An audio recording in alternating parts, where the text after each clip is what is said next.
नमस्कार। आइए सबसे पहले बात करता हूँ आपकी कनिष्ठा उंगली की।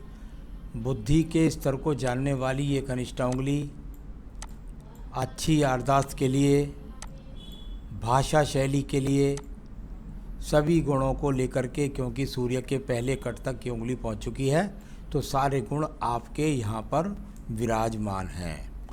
व्यावहारिक पर्व द्वितीय, जिस पर ये छोटे छोटे कट के निशान हों, तो आपको इस समय कहीं ना कहीं व्यवहार में, अपने व्यवहार के अंदर कहीं ना कहीं कोई मानसिक चिंता लगी हुई है। इस प्रकार को दर्शाने वाली ये स्थिति यहाँ पर वर्तमान में मौजूद है। तो वर्तमान में स्थिति में कुछ ना कुछ कहीं ना कहीं से कोई मानसिक चिंता आपने बिना वजह की डाल रखी है, उसकी वजह से आप ज़्यादा चिंतित हैं, तो उससे बच कर के रहिए, थोड़ा उसके चिंता ज़्यादा मत करिएगा।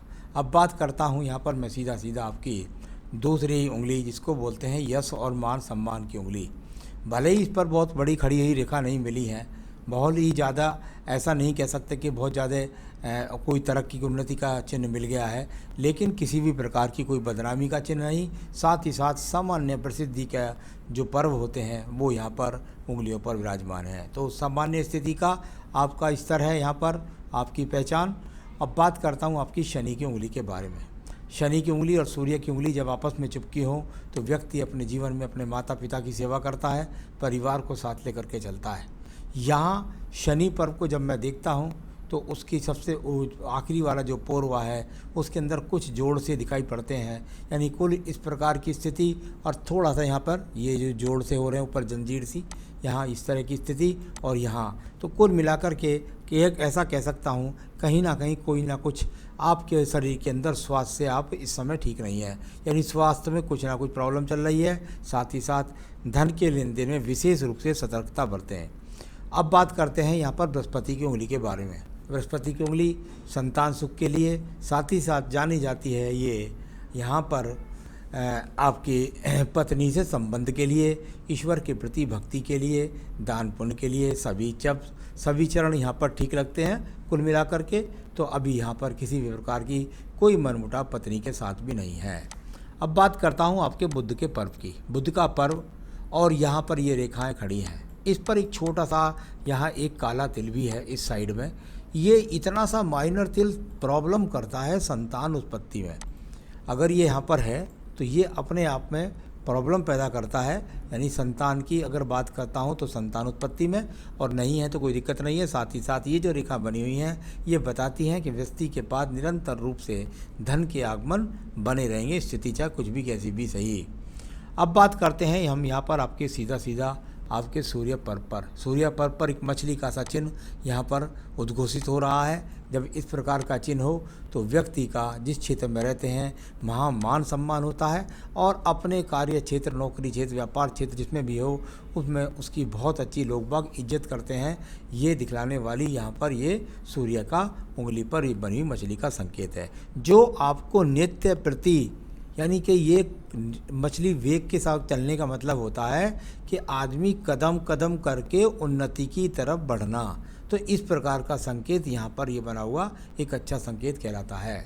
अब बात करते हैं आपके इसके बाद में सीधा यहाँ पर आपकी शनि पर्व की। शनि पर्व, और यहाँ पर ये मछली का चिन्ह नहीं है, एक तरीके से ये छोटा सा ऐसा समझ लीजिए शाखा है जो एक रेखा के निकल करके दोनों चलती हैं, देखती हैं कहाँ, शनि पर्व की ओर।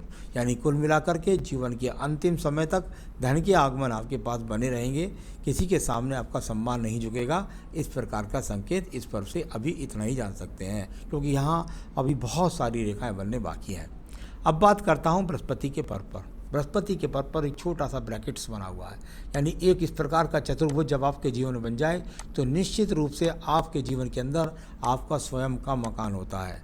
पैतृक संपत्ति का हो चाहे अपना बनाया हो, लेकिन स्वयं का मकान निश्चित रूप से होता है। और साथ ही साथ बृहस्पति की तरफ जब रेखाएं देखें, तो व्यक्ति बहुत भक्ति भाव वाला होता है, बहुत अच्छे चरित्र का व्यक्ति होता है। अब बात करते हैं यहाँ पर हम आपकी सीधा सीधा हृदय रेखा के बारे में। हृदय रेखा पर छोटे छोटे से चाप यहाँ बने हुए हैं अगर देखता हूँ तो, और वो जब चाप बने हुए होते हैं छोटे छोटे शुरुआत में ही जहाँ आपकी उम्र है उस जगह चल रहे हैं, तो यानी कुल मिलाकर वो दिखलाते हैं थोड़ा सा स्थिति को आपकी को कि आपके पास कुछ ना कुछ सेहत में अभी भी दिक्कत चल रही है, और कोई बड़े रोग की बात कहीं भी नज़र नहीं आती। दो मुखी हो गई है हृदय रेखा, लास्ट में जाकर के व्यक्ति चरित्र से अच्छा होता है, मन की बातों को छुपा कर नहीं रखता और बहुत ही सुंदर दूसरे से व्यवहार भी करता है। तो कुल मिलाकर कोई गुप्त बातें नहीं, मन में किसी प्रकार का बुराई का भाव नहीं। अब बात करते हैं हम आपके मंगल के पर्व के बारे में। मंगल का प्रथम पर्व और उससे निकल कर के रेखाएं चलती हैं, तो बहुत सारी रेखाएं यहाँ इस पर्व के अंदर काट रही हैं एक दूसरे को। ये वो रेखाएं हैं जो बताती हैं कि अगर व्यक्ति बहुत ज़्यादा मेहनत कर रहा है तो बहुत ज़्यादा मेहनत के बाद भी व्यक्ति को अपने मेहनत का पूरा लाभ नहीं मिल रहा है। जितनी मेहनत करते हैं उससे कम लाभ मिलता है। यानी कई बार ऐसा होता है कि व्यक्ति करता है जितनी मेहनत उससे 4 गुनी और प्राप्ति होती है उसकी बिल्कुल आधी भी नहीं। तो इस तरह की स्थिति यहाँ पर, और अभी वर्तमान में जब ये मंगल पर्व थोड़ा पीड़ित होता है तो संतान की उत्पत्ति में भी थोड़ा कभी कभी दिक्कतें आती हैं। आइए बात करते हैं इसके बाद आपकी बुद्धि रेखा की। बुद्धि रेखा थोड़ा सा हट करके चले, इस प्रकार से थोड़ा सा हट करके चले तो ये अपने आप में वो स्थिति होती है जो एग्रेशन पैदा करती है, जिद्दपन पैदा करती है। बुद्धि की तीव्रता बहुत ज़्यादा होती है, बुद्धि बहुत तेज, एकदम शार्प, लेकिन कभी कभी तेजी के साथ में क्रोध भी व्यक्ति को आता रहता है। तो ये सब चीज़ें भी आपको ध्यान रखनी पड़ेगी। आपको क्रोध से बचना है। बाकी बुद्धि आपकी बहुत अनुकूल, यहाँ से भी एक शाखा जो बुद्ध पर्वत की तरफ देख रही है, यानी कि जीवन में तरक्की पाने के लिए आतुर हैं और मिल जाएगी, चिंता की कोई बात भी नहीं है। अब बात करते हैं आपके द्वितीय मंगल पर्व के बारे में। द्वितीय मंगल पर्व यहाँ जाना जाता है मुकदमों के लिए, झगड़ों के लिए, झंझट के लिए, कचहरी कोर्ट के लिए। इस तरह का चिन्ह यहाँ पर किसी भी प्रकार से मौजूद नहीं है। हल्के हल्के से चिन्ह ये जरा से हैं, ये कोई विवाद के बड़े चिन्ह नहीं हैं। जो छोटे छोटे क्रॉस आपको नज़र आ रहे हैं ये छोटी छोटी तू मैं है पत्नी से, बस इससे ज़्यादा कुछ भी नहीं है। अब बात करता हूँ इसके बाद में मैं आपके चंद्र पर्वत के बारे में।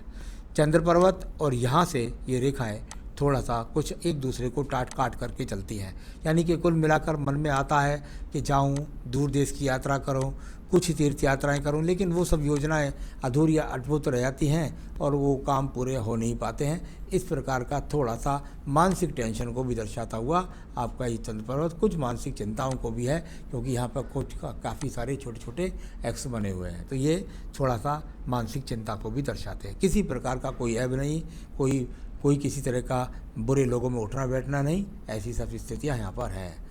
अब बात करते हैं हम आपके यहाँ पर व्यापारिक रेखा है। बिल्कुल आप व्यापार में यदि हैं तो व्यापार आपको कहीं भी लाभ नहीं देगा।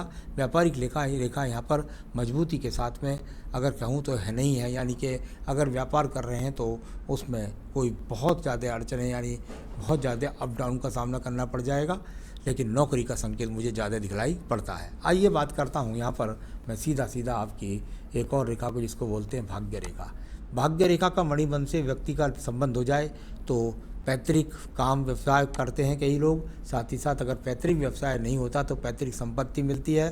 साथ ही साथ व्यक्ति को अपने जीवन के अंदर जो है परिवार का सहयोग मिलता है। तो ऐसी स्थितियों का सामना व्यक्ति के जीवन में होता है। साथ ही साथ भाग्य रेखा अनुकूलता के साथ लगातार एक साथ चलती जाती है, यानी कि अगर मैं कहूँ तो जहाँ आपकी एज 38 है, 38 से तो यहाँ पर एक समान रेखा चल रही है। मंदी जरूर है, धन का आगमन ज़्यादा तेज नहीं है, लेकिन निरंतर काम एक ही है जो कम से कम आपके पूरे जीवन में ही चलता नज़र आता है।